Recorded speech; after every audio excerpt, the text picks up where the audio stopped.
Hi, everyone. Are you disconnected from your customers? You wonder? Well, you know what? You're not the only one to ask yourself that question. But brands would answer at 75%, yeah, we're connected. But what about if we ask the consumers? Would they agree? Actually, only 30% do agree, according to this research from Capgemini. Interesting. So I think it's time for us to reconnect with the customer's right brain. And this is what I want to touch on today. I want to highlight three major pain points, starting with a quiz. What is 42%? It is the number one reason at 42% of scale-up startups just having issues because their offer do not meet a real customer need. And that is about the product, about product marketing, management, engineering, assembled in one team, and thinking a little bit in customer value instead of features out. And maybe a lot of you are still crossing the chasm, which is an interesting topic. Second pain point is about, okay, what is this number this time? 17%.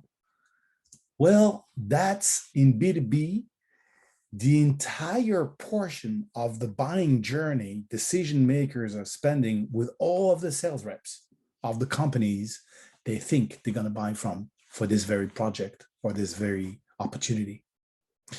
What are they doing for 83% of the rest of the buying journey? Well, it became non-linear at all. A lot of digital. Actually, when you ask them, 33 buyers would desire a seller-free experience. So we need to revisit that. We need to rethink the way we engage with our customers. Last, this time it's about 4 to 6 times more. What could it be? Well, companies with a real purpose, an authentic purpose, not some greenwashing.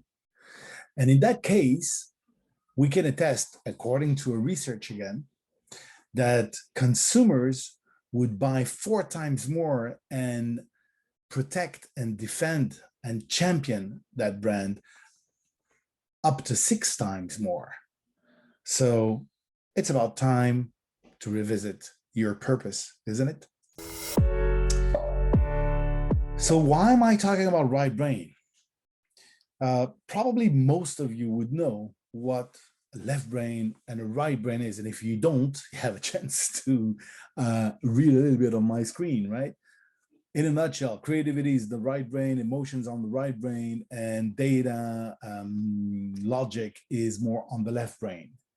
And employees, of course, have right and left brain. Customers have right and left brain, but your brand as well. And when you try to understand what really is fueling customer loyalty, you would find some right brain attributes that would be leaning towards trust, number one, simplicity, convenience of the experience, rather than the pure price, promotion, value, location, which are more left brain values.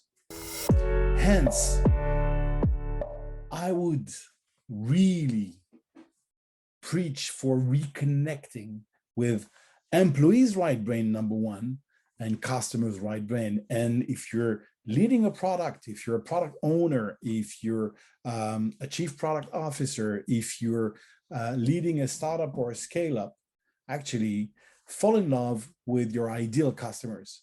Try to prevent falling in love with your product, which will take you there. Number one, maybe you should reconsider your purpose and your strategy. As Peter Drucker said, culture eats strategy for breakfast. So double down on the purpose.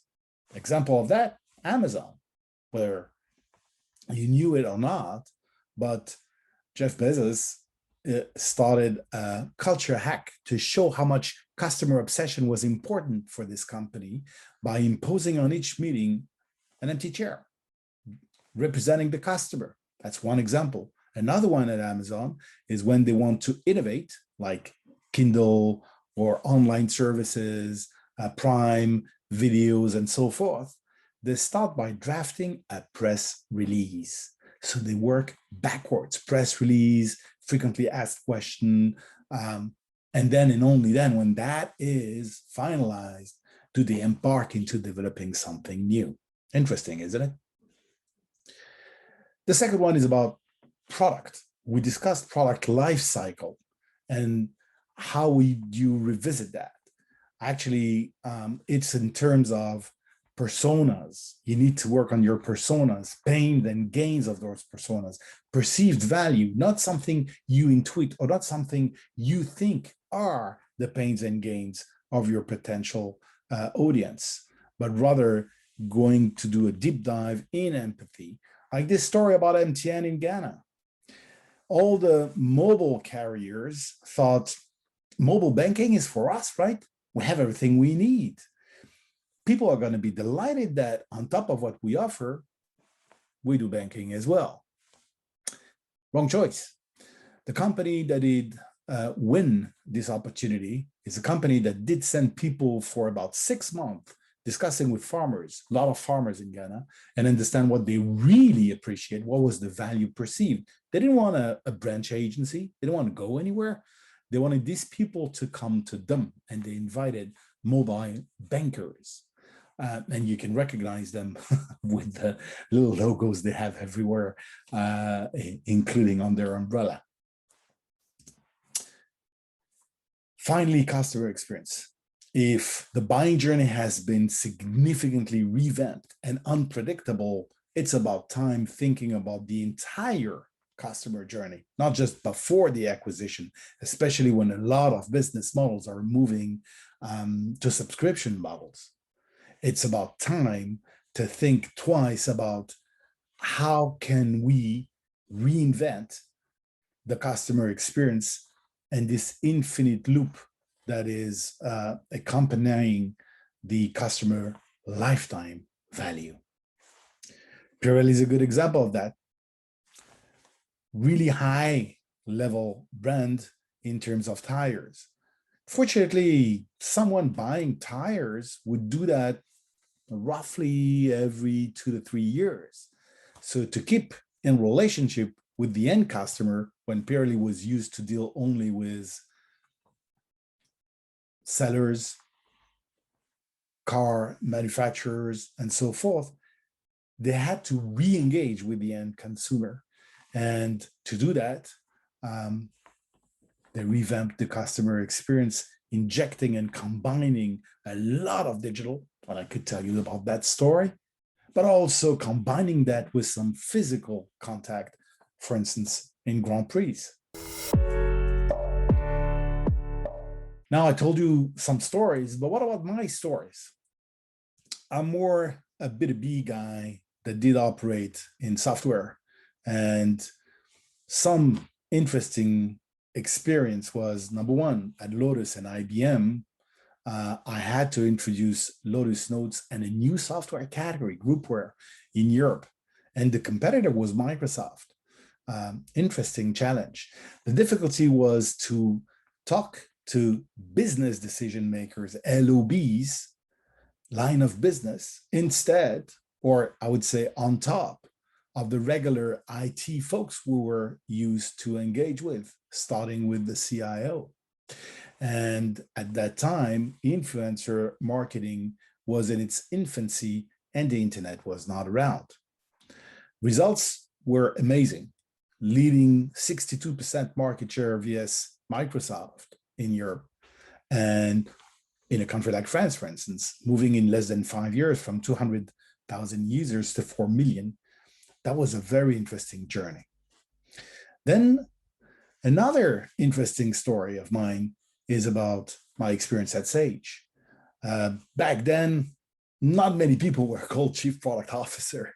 So I was brought in to create that function and that role within the company and take a local product, turn it into a global offer, and have the first ever product, Sage ERP, to get into the Magic Quadrant. And again, here, it was a lot of product portfolio rationalization, pricing, messaging, positioning, dealing and driving the roadmap, facing build and buy challenges like I guess a lot of you, and getting into acquisition, potential acquisition to get there. Lots of interesting stories, but in 4 years, more than 3,000 customers for the ERP alone. We had also financial products sold in more than 50 countries with a network of 200 plus partners, and the first ever ERP product at Sage getting into the Magic Quadrant. That was really a fascinating experience with a double-digit growth supporting the whole thing. Closer to us, I've been experiencing 2 SaaS companies, Salesforce and Oracle. And over there, the question was the SaaS buying journey. How do you adapt? How do you deal with it, knowing everything we discussed before? In that case, it was early days of trying to bring to the table all the stakeholders of the buying journey: inside sales, marketing, customer success, and more, and help them see the world with the same eyes, i.e. the customer's eyes. And it was really the beginning of RevOps, revenue ops. And we didn't have any chief revenue officer back then. And I complemented that at Oracle, doing a similar role by really pushing account-based marketing at scale. And I think if you are in B2B marketing, or if you have B2B marketing question, account-based marketing is really the place to be, because it's prevailing now in B2B marketing by far. Lots of interesting stories as well there. And I would be happy to share that with you if we get in touch. Now, maybe where can I help? Number one, well, maybe trying to help you boost your product portfolio life cycle in a number of dimensions: positioning, messaging, pricing, go-to-market, alliances, trying to get that voice of the customer, getting to their right brain. A lot of design thinking approach in this, by the way. Or as you want. We could work together on your customer life cycle. Again, trying to reconnect with your customer's right brain and have an authentic purpose at hand. I could also give you a hand on your marketing and take it to customer value-based marketing and communications. And I would be delighted to be your senior advisor, one of your senior advisor, if you think that could be valuable for you. But who are you listening to? So in a nutshell, let me tell you a little bit about myself. I had 3 big phases in my work journey. And the first one was, I was an entrepreneur myself. I started and founded my own software company back in the 80s. Then I was attracted for quite a long time into large corporations, operating in various roles as an executive in marketing, in communications, in digital, in demand generation, product management, R&D, business development, merger and acquisitions, alliances, and partner network. My DNA seems to be, according to what I'm told, about the energy and the enthusiasm, and happily engaging into complexity to make things simple in the end.